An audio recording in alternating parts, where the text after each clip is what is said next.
AP ఎన్జీఓల సమ్మెపై high court తీర్పు TV serial ను తలపిస్తోంది. సమ్మె చట్ట విరుద్ధమన్న పిటిషన్పై న్యాయస్థానంలో కొన్ని వారాలుగా వాదనలు కొనసాగుతున్నాయి. తీర్పు ఎప్పటికప్పుడు వాయిదా పడుతూ వస్తోంది. న్యాయస్థానం డెసిషన్ పై ఉద్యోగ సంఘాలతో పాటు తెలంగాణ, సీమాంధ్ర ప్రాంత ప్రజల్లో ఉత్కంఠ నెలకొంది.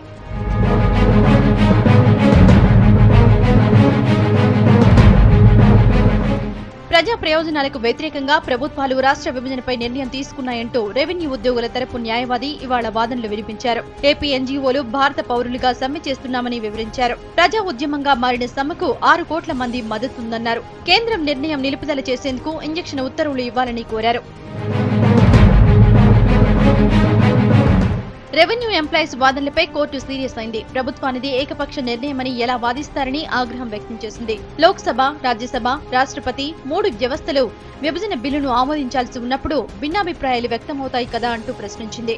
చట్టపరమైన నిర్ణయాలన్నీ రాష్ట్రపతి అనుమతితోనే జరుగుతాయన్న ఈ విషయాన్ని ఉద్యోగులు గుర్తించాలని చురకలంటించింది.